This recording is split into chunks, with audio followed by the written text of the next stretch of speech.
في القلب مشاعر أخفيها قد أشرقت الشمس عليها عن خطط لم أعبأ فيها ستكون. بسم الله الرحمن الرحيم. السلام عليكم ورحمة الله وبركاته.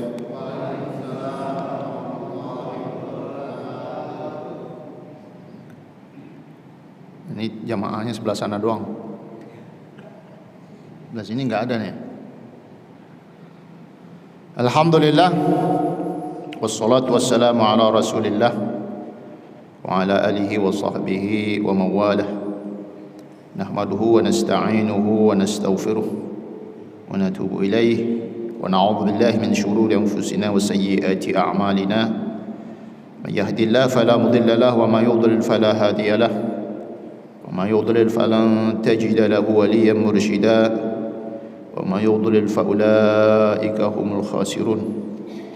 قالوا سبحانك لا علم لنا إلا ما علمتنا إنك أنت العليم الحكيم. صدق الله العظيم. Bersyukur kita kepada Allah Subhanahu wa taala. Alhamdulillah, di subuh pagi hari ini kita masih dalam keadaan sehat walafiat. Nikmat kesempatan yang diberikan oleh Allah dapat kita hadir di tempat yang mulia ini.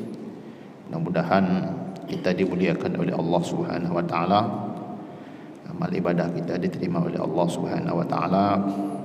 Dosa-dosa kita diampuni oleh Allah Subhanahu wa taala. Amin ya rabbal alamin.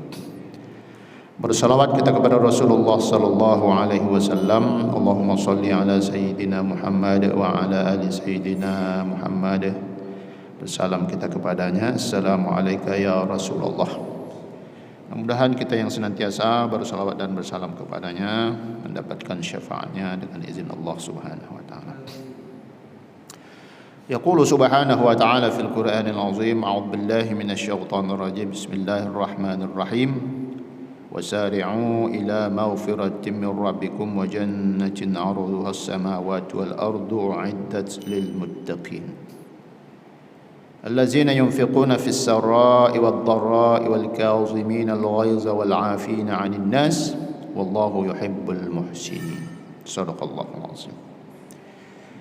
Dan bersegeralah mendapatkan ampunan Tuhanmu. Wa jannatin 'arduha as-samawati wal ard. Ada syurga yang dijanjikan oleh Allah Subhanahu wa taala, luasnya seluas langit dan bumi. Uiddat lil muttaqin, dipersiapkan untuk orang-orang yang bertakwa. Alladzina yunfiquna fis sarra'i wad dharra, mereka itu yang menafkahkan hartanya dalam keadaan lapang dan sempit. Wal 'afina 'anil nas, kemudian memaafkan orang-orang lain. Wallahu yuhibbul muhsinin, sungguhnya Allah menyukai orang-orang yang berbuat baik. Memang kita hidup ini disuruh berbuat baik supaya jadi orang baik. Karena kalau jadi orang baik, insyaallah akan mempengaruhi orang baik. Sebenarnya kita ni tak ada yang jahat. Karena ketika Allah menciptakan manusia, semua dalam keadaan sempurna. Dalam artian sempurna menurut Allah Subhanahu wa taala. Tak ada kita yang lahir itu langsung degil, tidak ada. Langsung jahat itu tak ada. Itu bukti bahwasanya kita dilahirkan, kita diciptakan ke dunia ini sebenarnya baik pada hakikatnya. Yang merusak kita itu sifat-sifat yang mempengaruhi kehidupan kita. Itulah sebabnya kenapa Rasulullah sallallahu alaihi wasallam bersabda dalam salah satu hadisnya, kullu mauludin yuladu 'alal fitrah fa abawahu yuhawwidanihi aw yunassiranihi atau yumajisani. Setiap anak yang lahir itu suci dia, beriman dia kepada Allah Subhanahu wa taala. Fa abawahu yuhawwidani. Ada faktor orang tua yang menjadikan dia itu berubah. Yang awalnya fitrah, suci, bersih, tak berdosa, beriman kepada Allah, akhirnya tak beriman kepada Allah, menjadi majusi dia, penyembah api. Au yunassirani, menjadi orang Nasrani, tak percaya dia dengan Tuhan, ada Tuhan lain dan lain sebagainya. Nah, sama dengan kita juga. Tidak menutup kemungkinan kita orang Muslim, katakanlah juga mukmin, tapi perilaku kita mencerminkan sebaliknya. Oleh sebab itu perlu selalu memohon ampun kepada Allah Subhanahu wa taala.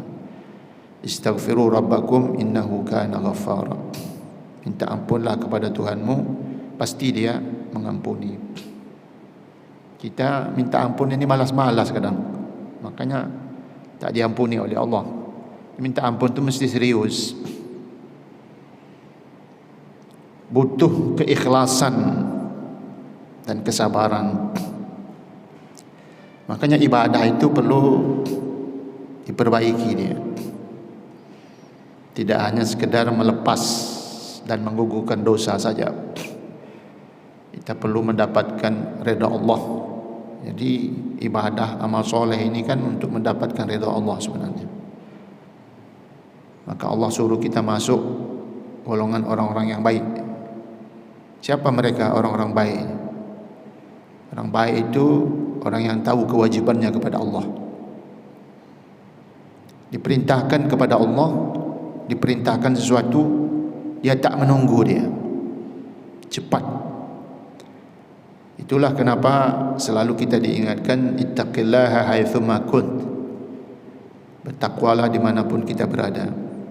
Wa atbi'is sayyi'atal hasanah, kalau ada maksiat negatif yang kita lakukan,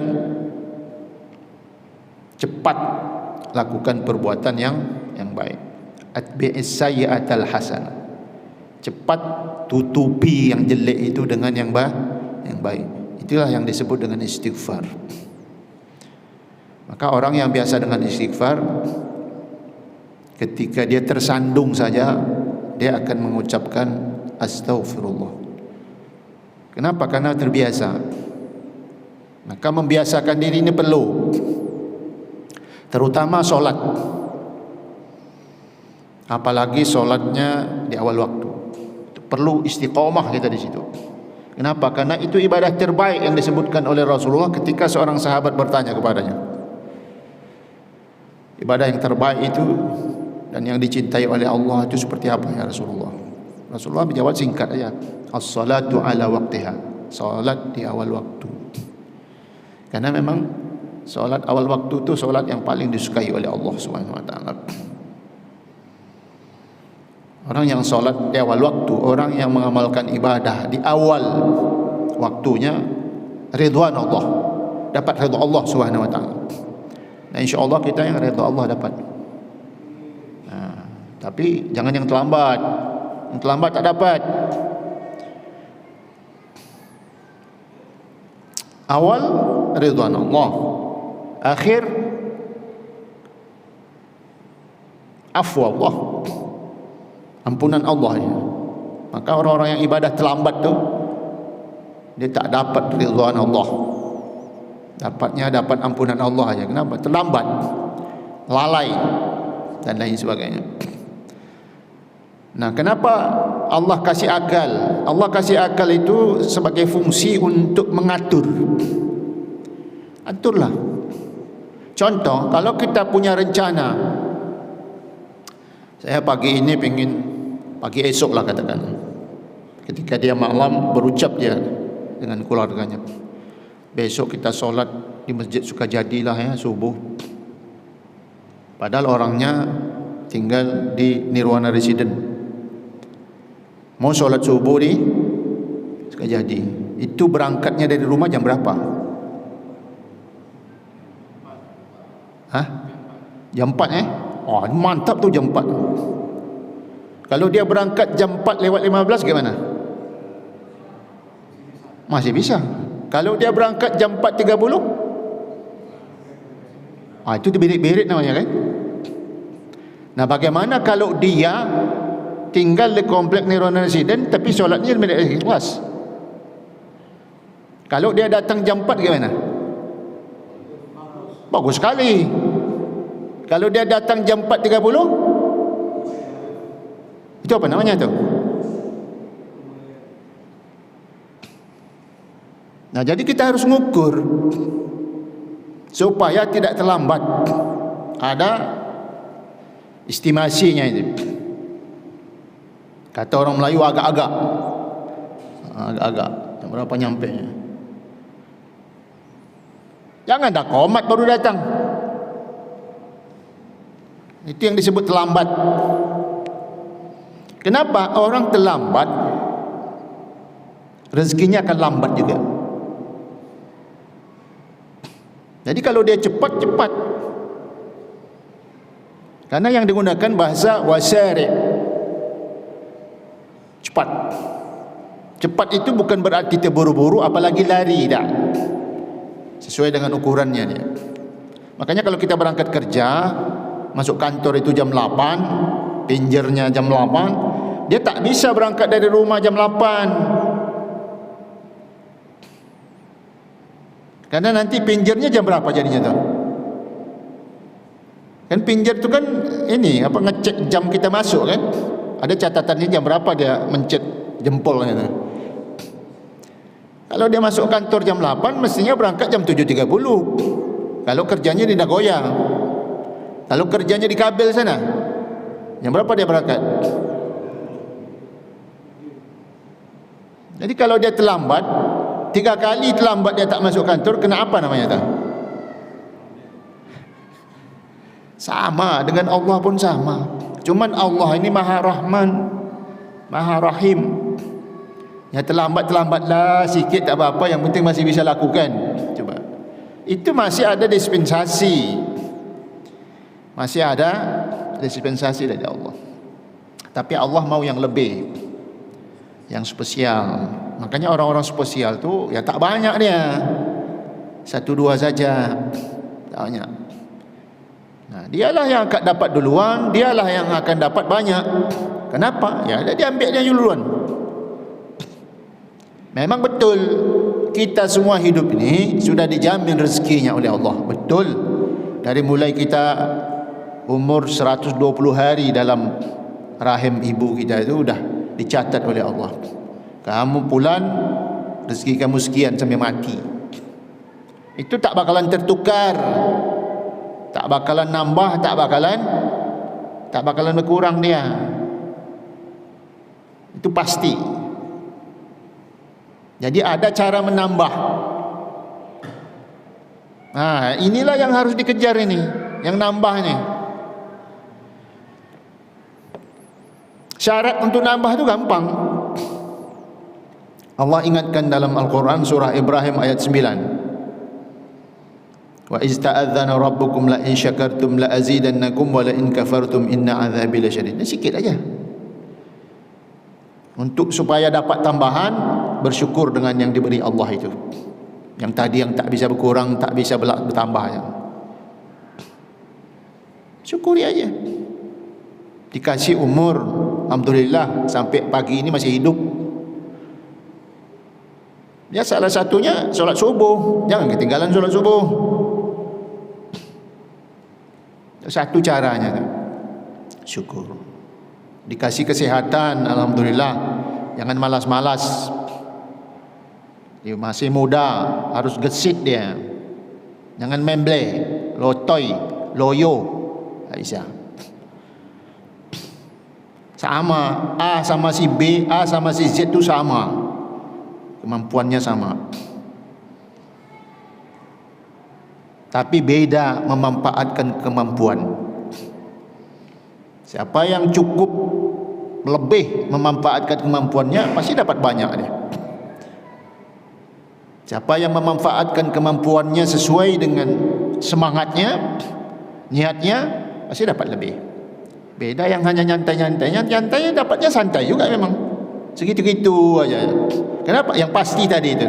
yang tak bisa dikurangi dan tak bisa ditambah. Jadi yang kita rebutkan ini dari mulai bangun, tidur, bangun lagi, gitu terus setiap hari. Yang kita rebutkan ini sikit sebenarnya, tapi cukup untuk manusia yang hidup di dunia ini, cukup dengan satu itu dia. Karena nikmat yang diturunkan oleh Allah ke bumi ini kan satu doang. Itulah yang kita rebutkan, satu itu, tapi cukup, bahkan berlebih-lebih. Kenapa? Karena syakartum, karena kita bersyukur kepada Allah SWT. Nah, syukur yang paling gampang itu ya setiap segala sesuatu ucapkanlah alhamdulillah. Selesai solat, alhamdulillah. Selesai makan, alhamdulillah. Selesai ta'lim, alhamdulillah. Selesai tidur, alhamdulillah. Makanya doa selesai melaksanakan sesuatu itu pasti dimulai dengan alhamdulillah. Kenapa? Paling simple. Alhamdulillahilladzi ahyana ba'da ma amatana wa ilaihin nusyur. Alhamdulillahilladzi at'amana wa saqana wa ja'alana muslimin. Dan pasti dimulai alhamdulillah.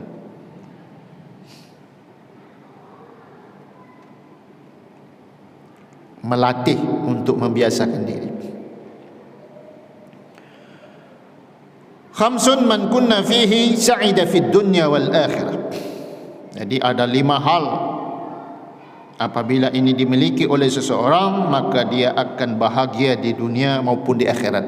Meskipun setiap waktu, setiap saat, setiap solat kita selalu memanjatkan doa, Rabbana atina fid dunya hasanah wa fil akhirati hasanah wa qina adzabannar. Ya Allah, ya Tuhan kami, atina fid dunya hasanah, beri kami kehidupan dunia yang baik, beri kami rezeki di dunia yang baik, beri kami kehidupan di dunia yang baik, dan lain sebagainya. Wa fil akhirati hasanah, nanti itu di akhirat kasih yang baik, syurganya Allah Subhanahu wa taala. Wa qina adzabannar, jauhkan dari siksa api neraka. Tak cukup ternyata hanya di situ saja. Masih perlu disempurnakan, perlu cari yang lain. Nah, ini yang disebutkan oleh Rasulullah, ini 5. Ada 5. Kalau itu dimiliki oleh seorang, dia akan dapat bahagia dunia dan bahagia. Awaluha ay yadhkura la ilaha illallah Muhammadar Rasulullah waqtan ba'da waqtin. Pertama, syaratnya untuk mendapatkan bahagia dunia dan akhirat, senantiasa menyebut kalimat la ilaha illallah Muhammadur Rasulullah. Itu kalimat yang simple, ringan, gampang, di mana aja bisa baca. Yang penting jangan baca di WC, itu aja tu. Sambil masak baca la ilaha illallah. InsyaAllah enggak angus dia. Jangan TikTok. TikTok itu bisa-bisa angus dia. Sambil nyupir, bawa mobil, bawa motor,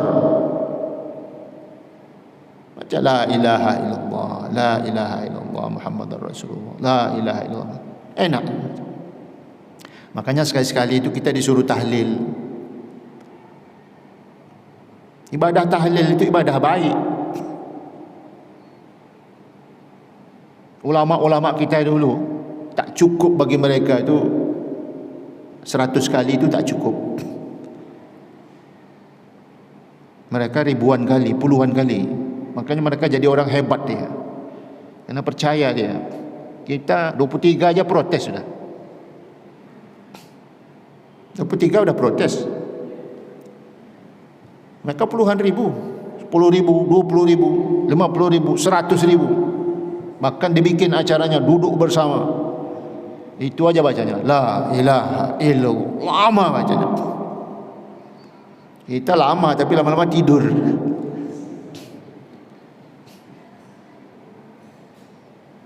Itu energi positif itu sebenarnya. La ilaha illallah. Orang yang biasa mengucapkan la ilaha illallah Allah akan kasih adwa namanya. Adwa itu sebangsa sinar, cahaya. Tapi dia tak sama dengan cahaya. Ini cahaya ni. Tapi dia tak sama dengan ini. Dia hanya muncul di saat kegelapan pada seorang hamba. Dia akan menyinari dia. Adwa, sinar. Kenapa? Karena dia menguatkan tauhid. Jadi biasakan kalimat la ilaha illallah Muhammadur Rasulullah sallallahu alaihi wasallam waqtan ba'da waqtin. Di mana saja, kapan saja. Yang penting tadi satu saja. Jangan baca di WC. Yang kedua, wa idza btuliya alaihi bi baliyatin qala inna lillahi wa inna ilaihi raji'un. Wala haula wala quwata illa billahil azim. Apapun persoalan, apapun bencana yang dihadapi, yang dirasakan, jangan lupa inna lillahi wa inna ilaihi raji'un. Jadi untuk inna lillahi ini sebenarnya bukan hanya untuk orang meninggal, umum. Apapun yang memberatkan, yang merepotkan, yang tak mengenakkan, inna lillahi wa inna ilaihi raji'un, dari Allah semua. Kenapa? Karena mengucapkan la inna lillahi wa inna ilaihi itu ada makna, ada kebaikan yang akan didapat dari Allah Subhanahu wa taala. Jadi jangan takut dengan bahasa itu bahasa biasa. Kemudian yang berikutnya, wa idza utiya ni'matan qala alhamdulillahi rabbil alamin syukran lin ni'mah. Jadi kalau dia mendapat satu nikmat, dia pasti mengucapkan alhamdulillahi rabbil alamin syukran lin ni'mah. Kenapa? Karena itu sifat yang mesti dimiliki oleh seorang hamba ketika dia mendapatkan nikmat dari Allah SWT. Makanya bangun tidur alhamdulillahi rabbil alamin. Kenapa? Nikmat. Habis dari WC, keluar dari WC, alhamdulillahi rabbil alamin ghufranak. Nampak? Selesai nikmat. Luar biasa. Biasakan kalimat-kalimat itu. Selesai solat alhamdulillah, sampai di rumah alhamdulillah, sampai kantor alhamdulillah, selamat di jalanan alhamdulillah, semua alhamdulillah. Kenapa? Karena itu bentuk syukur ketika seorang hamba mendapat nikmat dari Allah Subhanahu wa taala. Karena nikmat kita ini banyak sebenarnya. Yang harus kita ingat juga, ibadah yang kita lakukan ini jangan dianggap besar. Tak ada apa-apanya sebenarnya. Tak ada apa-apanya. Oh, saya sudah solat, saya sudah puasa, saya sudah haji, saya sudah zakat, saya sudah wakaf, saya sudah sedekah, saya sudah ini, sudah itu. Tak cukup. Tak boleh sombong dengan ibadah yang dilakukan. Karena ada kisahnya itu yang pernah disampaikan oleh Rasulullah SAW. Dulu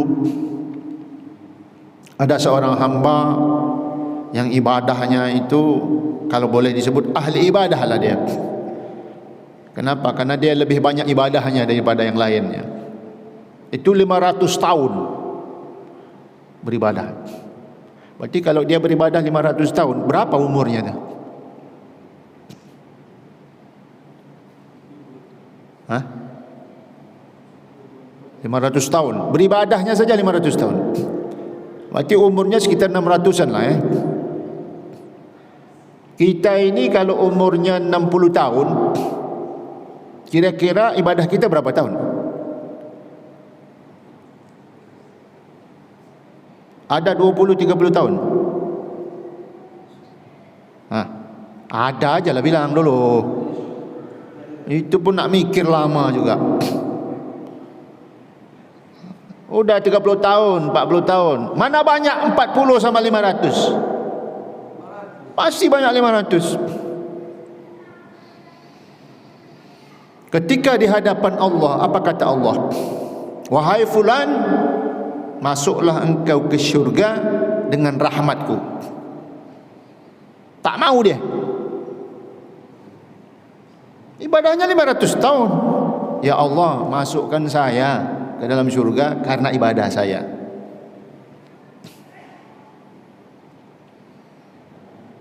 Allah ulang yang kedua. Wahai fulan, masuklah engkau ke dalam syurga dengan rahmatku.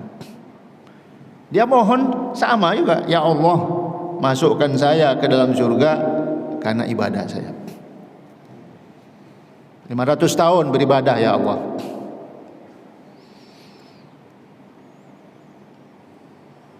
Protes dia, tak mau dia masuk surga karena rahmat Allah. Akhirnya ditimbang. Nikmat yang Allah berikan itu ditimbang. Tapi ternyata tak semua nikmat yang ditimbang. Nikmat sebelah matanya aja yang ditimbang. Bukan dua matanya, satu matanya aja yang ditimbang. Nikmat satu mata itu ditimbang apa? Mana berat satu mata itu dengan ibadahnya yang 500 tahun. Ternyata ketika ditimbang oleh Allah Subhanahu wa taala, ibadahnya yang 500 tahun itu tak bisa mengcover satu biji matanya itu. Jadi kalau ibadah kita itu cuma 30 tahun aja, bisa nutup apa dia dari nikmat yang Allah berikan ini. Jadi nikmat yang ada di tubuh ni aja tak bisa. Itu yang disebut dengan wasi'un alim. Maha luas dan maha subhanallah. Jadi jangan pernah bangga dengan ibadah yang dilakukan. Jangan sombong dengan ibadah yang dilakukan. Tak ada apa-apanya. Kelingking ni ditaruh di atas timbangan tu tak bisa cover dengan ibadah yang kita lakukan. Ini tak bisa. Kita pasti berharap yang namanya rahmat Allah Subhanahu wa taala. Itulah perlunya kenapa ibadah itu mesti dipercepat. Khairul birri ajil. Setiap yang baik itu percepat, jangan ditunda. Wa idza ibtada'a fi syai'in qala bismillahirrahmanirrahim. Nah, yang keempat, kalau dia memulai sesuatu selalu memulai dengan bismillahirrahmanirrahim. Kenapa? Karena apapun ibadah yang dilakukan tanpa basmalah, dia tak mendapatkan redha Allah Subhanahu wa taala. Ada nilai, ada, tapi tak dapat redha. Mesti dapat redha Allah. Jangan lupa bismillah. Nak minum, bismillahirrahmanirrahim. Nak makan, bismillahirrahmanirrahim. Nak solat, bismillahirrahmanirrahim. Semua lakukan dengan bismillah. Nak masuk masjid pun sama, bismillahirrahmanirrahim. Allah maftahli abwaaba rahmatik. Baru masuk masjid. Nak keluar masjid pun sama juga, bismillahirrahmanirrahim. Allah maftahli abwaaba fadlik. Keluar. Mesti dimulai. Kenapa? Memulai sesuatu. Taklim sama, mulai bismillahirrahmanirrahim. Tinggal bacanya apakah dia dijahar atau disir, tak masalah. Yang penting jangan lupa. Kemudian wa idza afrata minhu dzanban qala astaghfirullahal azim wa atubu ilaihi. Nah itu, kalau dia melakukan sesuatu, ada kekeliruan yang dia lakukan, cepat dia istighfar kepada Allah. Biasakan diri istighfar. Nah, istighfar tu harus dilatih. Kalau enggak tak bisa. Kita tak bisa melatih dengan tangan tu, tak bisa. Dia mesti ada pembantunya. Itulah yang disebut dengan tasbih. Biasakan pegang tasbih, insya-Allah terbiasa kita dengan subhanallah, alhamdulillah, Allahu akbar lah. Terbiasa jadinya. Tapi kalau tak megang itu, coba tanya orang merokok itu loh. Ini kan megang terus kan? Biasa megang, makanya terbiasa dia kan. Sama. Jadi kalau mau terbiasa baca subhanallah, bawalah tasbih itu. Itu jadi bukti nanti di hadapan Allah. Tinggal tergantung tasbihnya berapa biji pentolnya. Jadi saksi semua nanti dia di hadapan Allah. Allah Maha Kuasa kok. Yang tak percaya itu bahaya malah. Bisa semua jadi saksi. Ini karpet-karpet jadi saksi semuanya. Kita duduk pagi ini di masjid ni jadi saksi. Bisa dia bicara? Bisa kalau Allah izinkan. Apa yang tak bisa? Pasti bisa. Makanya jangan pernah bangga dengan ibadah yang dilakukan. Kemudian yang terakhir, sembunyikan ibadah yang kita lakukan, kecuali yang memang perlu ditampakkan. Yang perlu ditutup, tutup. Jangan tampak orang. Kenapa? Bisa rusak dia.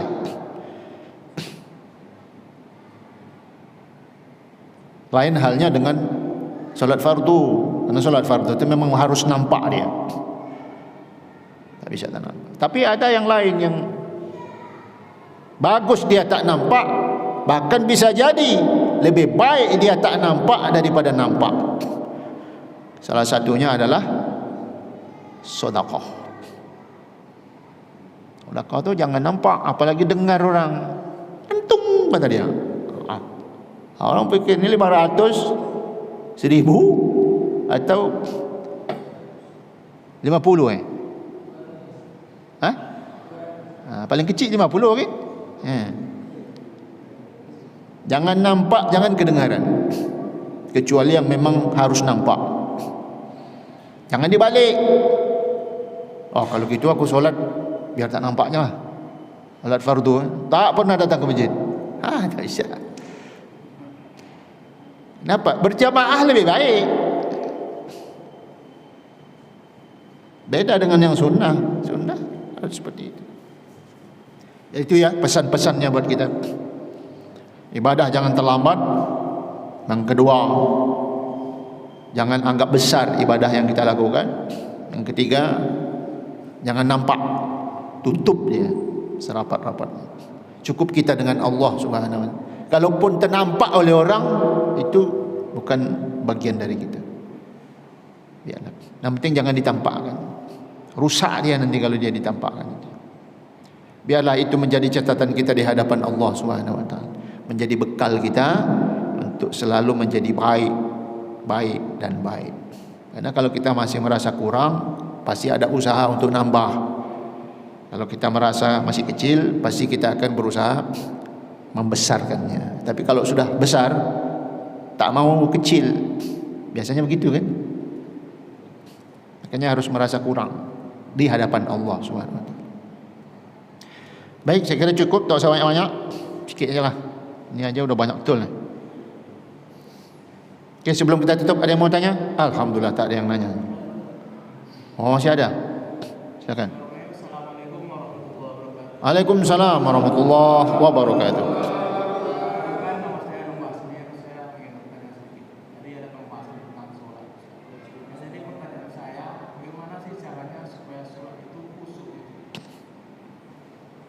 Untuk jadi khusyuk itu berat, akhi. Minimal fokus ni. Sudah bisa fokus dah lumayan. Karena untuk jadi khusyuk itu tingkatnya tu luar biasa.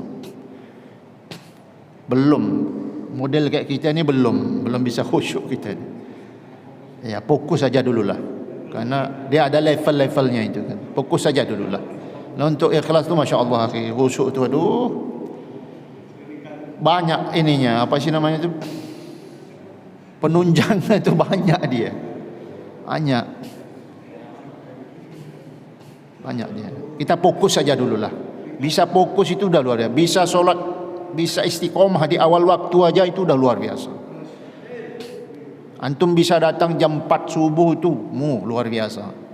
Minimal 10 menit lah sebelum azan antum sudah duduk di masjid itu udah luar biasa. Istiqomah aja di situ dulu. Karena kelas khusyuk itu bukan kelas biasa. Itu kelas luar biasa, akhi. Saya terus terang, saya solat aja masih ingat utang kok. Masih ingat utang, apalagi kalau udah akhir bulan itu, pusing ya. Nah, itulah makanya kan. Fokus aja dulu kita. Fokus, ikhlaskan diri untuk datang cepat, banyak istighfar. Tak bisa. Dia mesti, karena naik tangga itu mesti dari tangga pertama dia kan. 1, 2, 3, dia mesti begitu dia.